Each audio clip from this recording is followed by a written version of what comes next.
ሰበር ዜና የፋኖ ከፍተኛ አመራሮች ተገደሉ።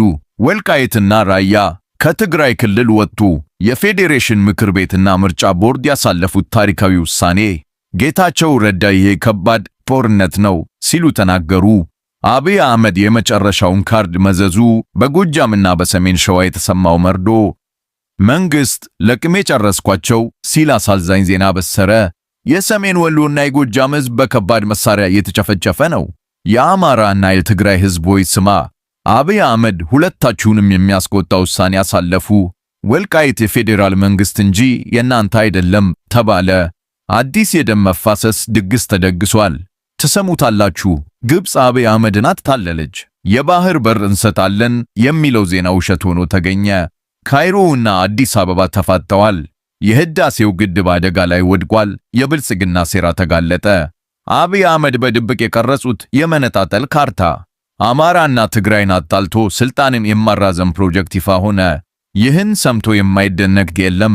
መከላከያና ፋኖ ፊት ለፊት ተገናኙ።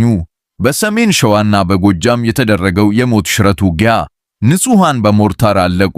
አንዲት ሴት በተባራሪ ጥይት ተመታ ሆስፒታል ስትወሰድ፣ አገሪቷ ደግሞ በሙሉ በመድፍ ተደበደበች። ይህንን ሳታደምጡ የትም እንዳትሄዱ። በመጨረሻም ኢትዮጵያውያን ሆይ ተነሱ። ከመከላከያ ውስጥ የሾለከው ሚስጥራዊ ደብዳቤ። ይህ መንግስት ሀገር እያጠፋ ነው፣ ከህዝብ ጎን ቁሙ የሚል ጥሪ ተላለፈ። ሰራዊቱ ሊከዳ ነው። ወገኖቼ፣ ፖለቲከኞች አዲስ አበባ ሆነው ካርታ ሲቦጭቁ፣ መሬት ላይ ያለው እውነት ግን ሌላ ነው።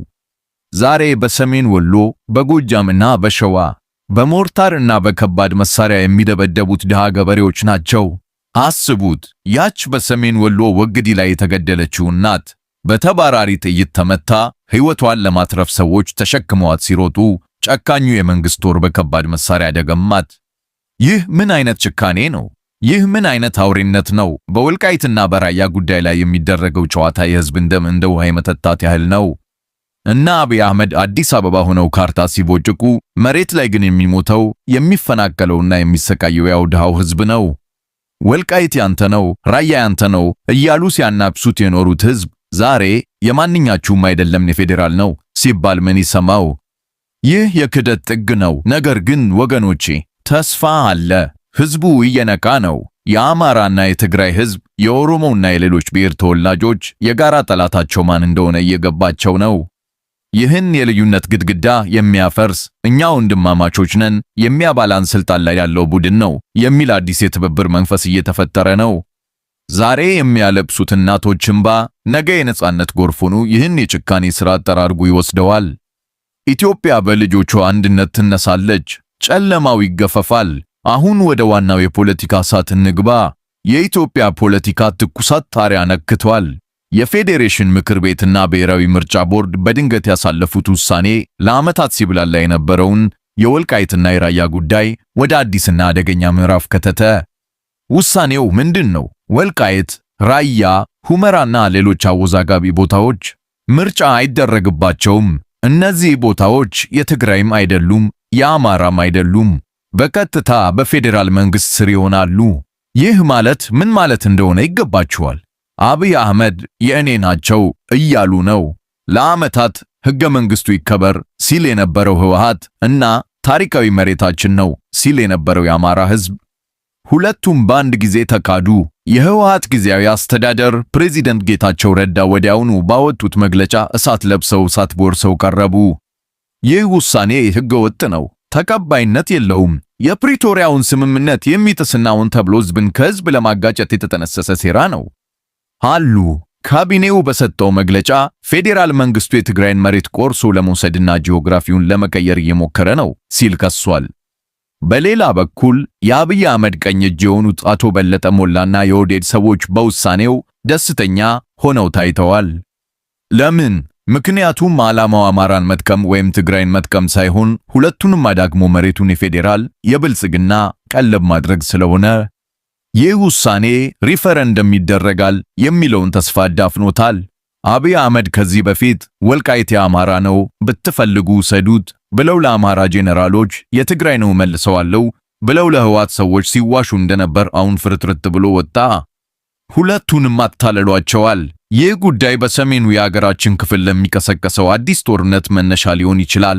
ወደ ጦር ሜዳው እንመለስ። መንግስት በይፋዊ መግለጫው ድል አድርጌያለሁ እያለ ነው። በሰሜን ሸዋ ዞን በባሶና ወራናና በጎጃም ጅጋ አካባቢዎች በተደረጉ ከባድ ውጊያዎች የፋኖ ከፍተኛ አመራሮችን ገድለናል፣ አንዳንዶችንም አቁስለናል ሲል የኮማንድ ፖስቱ አስታውቋል። ነገር ግን ከጀርባ ያለው እውነት ዘግናኝ ነው። በእነዚህ አካባቢዎች የተገደሉት የታጠቁ ፋኖዎች ብቻ አይደሉም። የከባድ መሳሪያ ሞርታርና መድፍ ጥቃቱ ያረፈው በንጹሃን መንደሮች ላይ ነው። በተለይ በሰሜን ወሎ ውግዲና በጎጃም ሞጣ አካባቢ የተፈጸመው ድርጊት የጦር ወንጀል ነው። ቅድም እንዳልኳችሁ አንዲት ሴት በተኩስ ተመታ ነፍሷን ለማዳን ወደ ጤና ጣቢያ ስትወሰድ የብልጽግና ሰራዊት በከባድ መሳሪያ ደግሞ በመምታት እርሷንም ሆነ የተሸከሟትን ሰዎች ሕይወት ቀጥፏል። ይህ የሚያሳየው መንግስት በፋኖ ላይ ያለውን ጦርነት ማሸነፍ ሲያቅተው በቀሉን በህዝብ ላይ እየወጣ መሆኑን ነው። ህዝቡ ለፋኖ ይተባበራል በሚል ምክንያት ገበሬው ኢላማ ሆኗል። የኦልዴድ ጄኔራሎች ጠላት አልተኛልንም እኛም አንተኛም እያሉ የሚዝቱት በውጭ ጠላት ላይ ሳይሆን በገዛ ወገባቸው ላይ መሆኑ ግልጽ ሆኗል። ሰራዊቱ ከህዝብ ጋር ተዋጉ የሚል የውስጥ ማስጠንቀቂያ እየደረሰው ቢሆንም አዛዦቹ ግን እሳቱን እያቀጣጠሉት ነው። ዓለም አቀፍ ውርደት። አብይ አህመድ የባህር በር እናገኛለን ብለው ያስወሩት ወሬ በግብጽ ፈረሰ። ኢትዮጵያ የአባይ ግድብን አሙላል ላይ ከተስማማች ግብጽ የቀይ ባህር በር እንድታገኝ ትተባበራለች ተብሎ የተሰራጨው ዜና በግብጽ መንግስት የውሸት ነው፣ መሰረት የለውም ተብሎ ተጣለ። አብይ አህመድ በፓርላማ ቀርበው ከአባይ ግድብ ጋር በተያያዘ ስምምነት ልናደርግ ነው ያሉት ነገር ውሃው ላይ ከተጻፈው ውሸት ያለፈ አይደለም። ግብጽ አቋሟን አልቀየረችም። እንዲያውም ከሶማሊያና ከኤርትራ ጋር ወታደራዊ ትብብሯን እያጠናከረች ነው። አሁን ደግሞ አይናችንን ወደ ጎረቤት ሀገራት እንወሩር። የምስራቅ አፍሪካ ፖለቲካ እንዴት እየተናጠ እንደሆነ ተመልከቱ። የዩጋንዳው ፕሬዚደንት ሙሴቬኒ ልጅና የአገሪቱ ጦር አዛዥ ጀነራል ሙሁዚ ካይነርጋባ የለተፉት የአብይ አህመድን ወዳጆች እያርበደበደ ነው። ጀነራል ሙሁዚ ምን አሉ? የሱዳኑን የፈጥኖ ደራሽ ኃይል መሪ ጀነራል ሄሜቲን ሐምዳን ዳጋሎ የዘመኑ ሂትለር ሲሉ ጠሩት።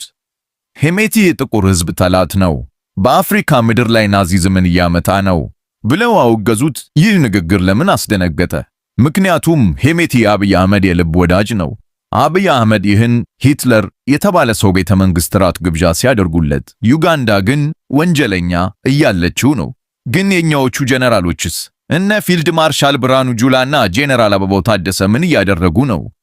ጀነራል ሙሁዚ ስለ ህዝብ ክብር ሲናገሩ፣ የኛዎቹ ጀነራሎች ግን ጠላት አልተኛም፣ እናጠፋለን፣ እንጫፍልቃለን እያሉ የገዛ ህዝባቸውን እንደ ጠላት ሲፈረጁ ይውላሉ። ልዩነቱን አያችሁት? አንዱ አፍሪካን ከሂትለር ለመጠበቅ ይስታል፣ ሌላው ደግሞ በገዛ ወገኑ ላይ ሂትለር ይሆናል። ይህ የኢትዮጵያ መከላከያ ሰራዊት ታሪካዊ ውርደት ነው። ጀነራሎቻችን ከህዝብ ወገን ከመቆም ይልቅ የአንድ ሰው ስልጣን ጠባቂና የውጭ ወንጀለኞች ተባባሪ ሆነዋል። በመጨረሻም የብልጽግናን የከፋፍለ ግዛ ፖለቲካ እርቃኑ የሚያወጣውን ምስጢር ልንገራችሁ። ቅድም እንዳልኳችሁ የፌዴሬሽን ምክር ቤት ወልቃይትና ራያን የፌዴራል መንግስት ያስተዳድራቸው ብሎ መወሰኑ እንዲሁ በዘፈቀደ የመጣ አይደለም። ይህ የአብይ አህመድ የመጨረሻው ካርድ ማስተር ፕላን ነው። እቅዱ ምንድን ነው? አማራን ማዳከም፣ ወልቃይትም ሰጣለው ብለው አማራን ከትግራይ ጋር አዋጉት። አሁን ደግሞ አያንተ አይደለም ብለው ወሰዱበት። ትግራይን ማዳከም፣ ህገ መንግስቱ ይከበራል ብለው አታለሉት። አሁን ደግሞ ሪፈረንደም የለም አሉት። የፌዴራል ዞን መፍጠር ዓላማ ወልቃይትንና ሁመራን ልክ እንደ ድሬዳዋ ወይም እንደ አዲስ አበባ በፌዴራል መንግስት ስር የሚተዳደር የአብይ አህመድ ወታደራዊ ቀጠና ሚሊቴሪ ባፈር ዞን ማድረግ ነው። ለምን? ምክንያቱም ሁመራ የኢትዮጵያ የኤርትራና የሱዳን መገናኛ መስመር ናት። ይህን መስመር በእጁ የያዘ አካል የሰሜኑን ፖለቲካ ይቆጣጠራል። ስለዚህ የሞተው ፋኖ፣ የሞተው የትግራይ ታጣቂ፣ ያለቀው ህዝብ፣ ደሙ የፈሰሰው ለአብይ አህመድ ስልጣን ማጠናከሪያ ነው ማለት ነው። አቶ በለጠ ሞላና አቶ ጌታቸው ረዳ እርስ በእርስ ከመወቃቀስ በፊት ይህን የብልጽግናን የሞት ወጥመድ ማየት ተስኗቸዋል ወይስ እነሱም የተውኔቱ አካል ናቸው? ኢትዮጵያዊ ሆይ ንቃ! መሬትህ ደምህና አጥንትህ ለአምባገነኖች የቁማር መጫወቻ ሆኗል። ይህ ውሳኔ ሰላምን ሳይሆን ማለቂያ የሌለው ጦርነትን የሚጋብዝ የክህደት አዋጅ ነው። ይህ በእንዲህ እንዳለ ይህንን ሁሉ ውሸትና የጦርነት ወንጀል የሚያጋልጡ ሚዲያዎች እየታፈኑ ነው። ታዋቂው አዲስ ስታንዳርድ ሚዲያ ፈቃዱ ተሰረዘ። ለምን? የብሔራዊ ጥቅም የሚጎዳ ዘገባ ሰራ ተብሎ። እውነቱ ግን የመንግስትን የሰብአዊ መብት ጥሰትና የዲፕሎማሲ ውድቀት ስላጋለጠ ነው። ሲፒጄ የተባለው ዓለም አቀፍ የጋዜጠኞች መብት ተከራካሪ ድርጅት 4 ኢትዮጵያውያን ጋዜጠኞች በሽብርተኝነትና በሞት ሊያስቀጣ በሚችል ወንጀል መከሰሳቸውን አውግዞ አብይ አህመድ ጋዜጠኞችን ማሰር እንዲያቆሙ አስጠንቅቋል። በኢትዮጵያ ውስጥ እውነት መናገር ወንጀል፣ መዋሸት ደግሞ ሹመት የሚያሰጥበት ዘመን ላይ ደርሰናል። የተከበራችሁ የማርኮን ሚዲያ ቤተሰቦች፣ ዛሬ ያየናቸው መረጃዎች እንደሚያሳዩት ኢትዮጵያ በመሪዎቿ እብደት ምክንያት ገደል አፋፍ ላይ ቆማለች። በሰሜን ወልቃይትና ራያ የፌዴራል ተብለው መወሰናቸው በአማራና በትግራይ ሕዝብ ላይ የተተኮሰ አዲስ ጥይት ነው። በጦር ሜዳ ፋኖን ማሸነፍ ያቃተው ሰራዊት ንጹሃንን በከባድ መሳሪያ እየጨፈጨፈ ነው። በዲፕሎማሲ ግብጽና ጎረቤት ሀገራት አብይ አህመድን እያገለሉ ነው። የባህር በር ጉዳይ የውሸት ፕሮፓጋንዳ ሆኖ ቀርቷል። በሚዲያ እውነት የሚያወሩ ጋዜጠኞች ፍቃዳቸው እየተነጠቀና እየታሰሩ ነው። ግን አንድ ተስፋ አለ። ከመከላከያ ሰራዊቱ ውስጥ የሾለከው መረጃ እንደሚያሳየው ሰራዊቱ ይህ ጦርነት የኛ አይደለም፣ የስልጠናና የህዝብ መከላከያ እንጂ የስልጣን ጠባቂ አይደለንም የሚል አቋም መያዝ ጀምሯል። የኢትዮጵያ ህዝብ ሆይ ጊዜው የአንድነት ነው። በአብይ አህመድ የከፋፍለ ግዛ ሴራ ሳንተለፍ እጅ ለእጅ ተያይዘን ሀገራችንን ከጥፋት እንታደግ። ይህን ቪዲዮ ለሁሉም አድርሱ። ላይክ እና ሼር በማድረግ እውነቱን አብዙት። በቀጣይ ቪዲዮ ስለ ሰራዊቱ የውስጥ አመጽ እና ስለ ኦሮሚያ ክልል አዲስ እንቅስቃሴ የተገኘውን ሰበር መረጃ ይዘን እንመለሳለን። አሁኑኑ ሰብስክራይብ፣ የደወል ምልክቷን ተጫኑ። ማርኮን ሚዲያ፣ እውነቱን ከምንጩ። ኢትዮጵያ በክብር ለዘላለም ትኑር። ቸር እንሰንብት።